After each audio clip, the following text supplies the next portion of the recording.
Well, speaking of martyrs, let's talk about the most serious of them all, the one who has been so wronged, Rachel Gilmore. Rachel Gilmore, like, it's been so hard done by. It's so ugh. She's again uh, someone who's claimed to be censored herself, and but I don't actually think has been, but just if she's nothing if not consistently stupid and consistently wrong, and it's her God-given right. If you believe in God or not, it's her God-given right to be both of those things every day of the week. She takes full advantage of it. But it's my God-given duty to point it out and make fun of it when I can. You know what? I'll just put it to you, Alise. You had a great little mix-up. Maybe John will pull up some of the screenshots of what happened here. But she lost her shit on Cory and on you. And then I have an invitation to make. Don't preempt me on that. You know what I'm talking about. But at least, why don't you just kind of give a quick synopsis, and we'll throw a graphic up on the screen here. Okay. Well, where I enter the conversation is being an avid to do one of her, I would say, cheeky little versions of punditry, but she's no longer a pundit. In fact, she's only being censored because she's not good enough to be out there with the other pundits and commentators. I wouldn't even call it's not censoring. It's just, we're not interested. No, thank you.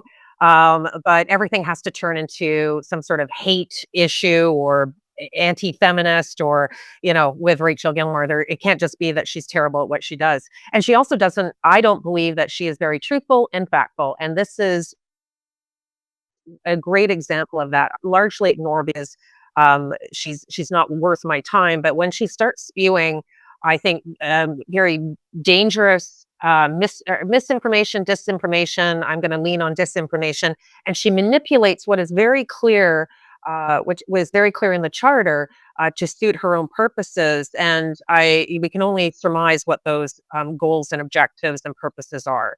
But I stepped forward because she had written a tweet. I believe it was some sort of screen capture from this show that she does in her living room called Bubble Pop.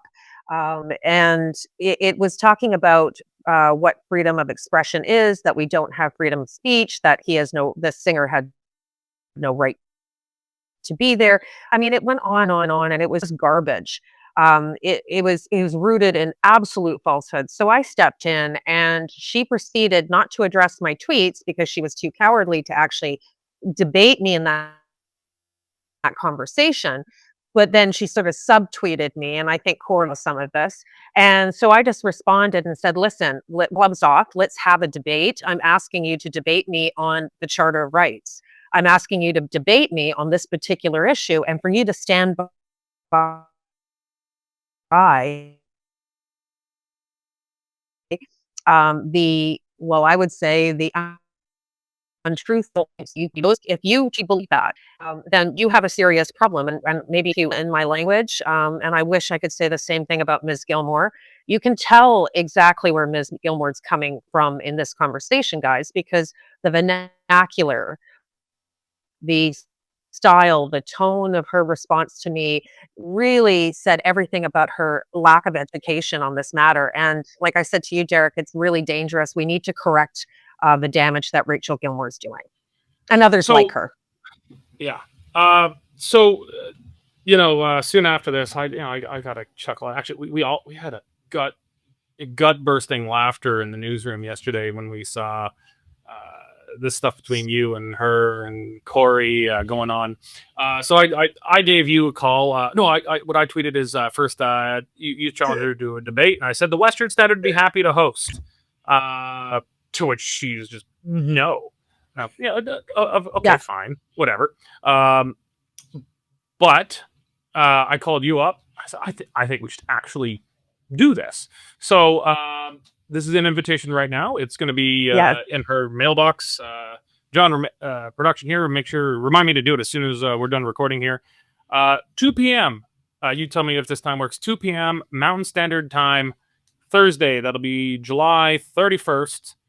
We're going to debate Rachel Gilmore We're having a debate between Rachel Gilmore and Alise Mills.